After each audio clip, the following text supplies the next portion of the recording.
हम current matter बिरहा गायक रमेश यादव, पनिक्सा जखनिया गाजीपुर और अपनी पार्टी की ओर से लाडो लाइव बिरहा चैनल के माध्यम से और बिरहा के भीष्म पिता में पंडित परशुराम यादव गुरुजी के लिए भावभीनी श्रद्धांजलि गीत के माध्यम से प्रस्तुत बा।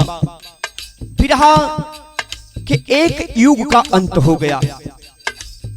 आपका बिरहा क्षेत्र से असमय जाना ये बिरहा परिवार के लिए इससे बड़ा कोई आघात नहीं हो सकता। बिरहा परिवार और आपकी परिवार आज लोग आपके लिए आंसू बहा रहे हैं। भावभीनी श्रद्धांजलि प्रस्तुत है कैसे?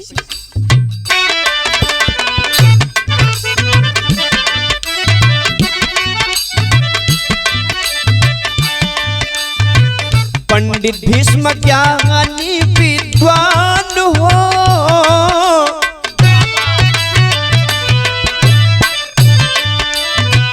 पंडित भीष्म ज्ञानी विद्वान हो, बिरहा के साथ आप रहले,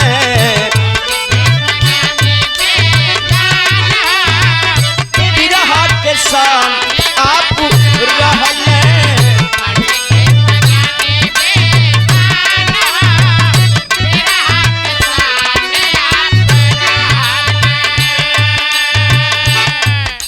परशुराम गुरुजी, आज सभी लोगों की आंखें तरस रही है आपके लिए। कौन बिरहा में विरहा को बचाने का काम करेगा? आज विरहा अश्लीलता की ओर चल पड़ी है। आप जैसे महान कलाकार जो विरहा को बचाने के लिए अच्छा संदेश विरहा के माध्यम से अपने कलम से लिख करके समाज में भेजने का आप काम करते थे। आप ही से तो सीख मिलती थी। कहना है क्या?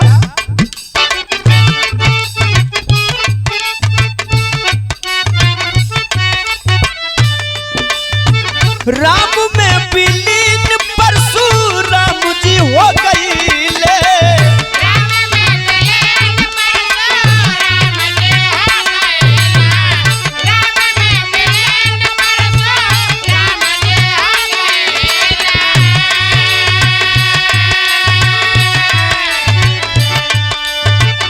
बिरहा में शोक के लहर छाई गई ले,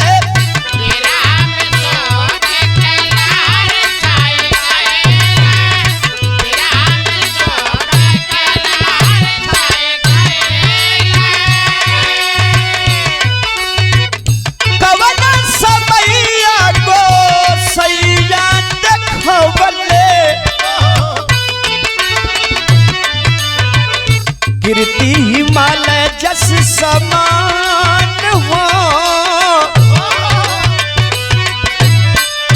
गिरती हिमालय जस समान हो, बिरहा के सामने आप रहले,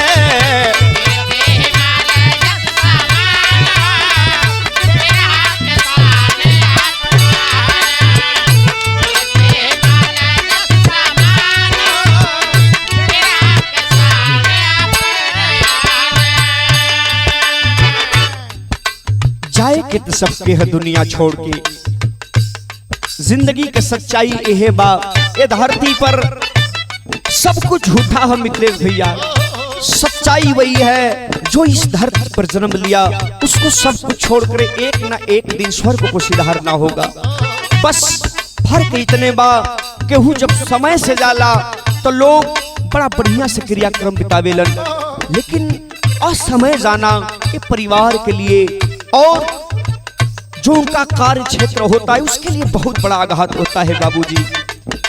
31 अगस्त सन 2023 हिंदू का पर्व जो है, कितना भयावह दिन परशुराम गुरुजी और उनके परिवार के लिए और बिरहा परिवार के लिए कितना भयावह वाला दिन था। 28 अगस्त को माननीय काशीनाथ एमएलसी साहब के साथ में बिरहा का दंगल गा करके बाबूजी 29 तारीख को तबीयत खराब भइल, लोग हॉस्पिटल में लेके गए, बीएचयू में दवाई इलाज हुआ, लेकिन 31 तारीख को सुबह सुबह वह सुगना पिंजरा छोड़ करके फरार हो गया। बिरहा जगत में शोक की लहर है, सब लोग आंसू बहा रहे हैं, लेकिन आपके बिरहा जगत के गायकी में अलग अंदाज था। का रहल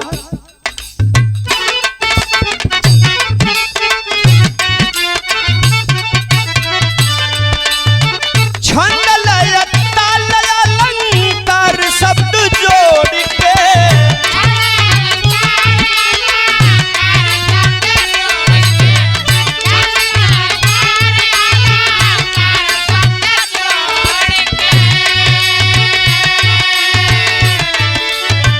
गाँव बिरहा गीत बोले बतिया करोड़ के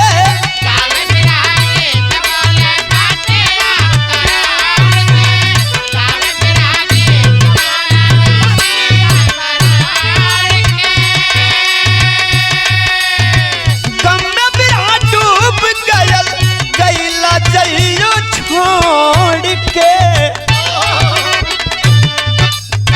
लागे जैसे बिरहा बिरान हो,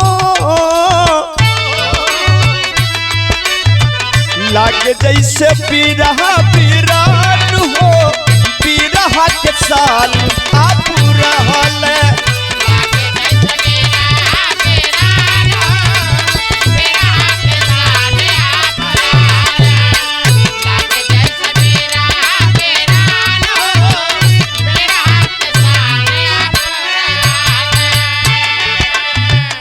सब लोग आज सुर के दरवाजे जाकर के ऐसी महान हस्ती के लिए बिरहा सम्राट माननीय विजयलाल यादव जी, सुरेंद्र यादव जी, काशीनाथ एमएलसी साहब, डॉक्टर मन्नू यादव जी, ओम प्रकाश यादव जी, सुरेंद्र यादव जी, गीता त्यागी जी, तमाम कलाकार, उनके शिष्यगण, सब लोग भावभीनी श्रद्धांजलि और अर्पित कर रहे हैं। इस गीत के माध्यम से हम करंट मैटर बिरहा गायक रमेश यादव और हमारे प्रदीप कवि जी, जिनकी लिखी हुई यह श्रद्धांजलि गीत है, उनके तरफ से भीम भैया, हमारे मिथिलेश भैया, अजित भाई, सभी लोगों की ओर से लाइडो लाइव बिरहा चैनल की ओर से उस महान आत्मा के लिए मालिक से निवेदन प्रार्थना करते हैं, वह आत्मा जहां कहीं हो स्वर्ग में ऊंचा स्थान प्राप्त हो। कहना है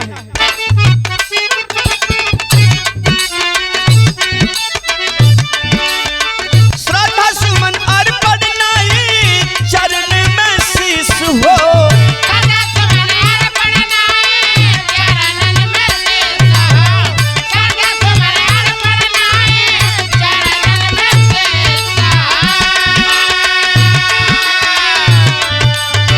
एक लाइन हमारे प्रदीप कवि जी ने कितनी सुंदर लाइन लिखे हैं। वह आत्मा परशुराम गुरु जी की आत्मा कहीं भी हो, लेकिन इस बिरहा परिवार के लिए आपकी छत्र छाया स्वर्ग से भी बनी रहे। कहना है क्या? श्रद्धा सुमन अर्पण नहीं चरण में शीश हो,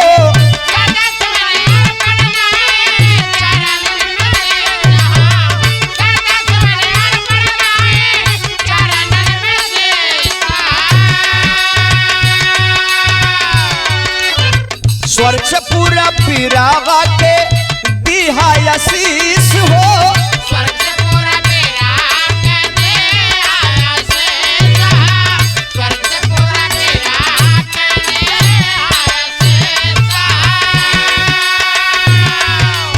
हो। रमेश प्रदीप कवि के मनवा में टीस हो, बिरहा के कैला भगवान हो, बिरहा के कैला भगवान हो, बिरहा के सान आप रहले, बिरहा के कैला भगवान हो, बिरहा के सान आप रहले, बिरहा के कैला भगवान हो, बिरहा के सान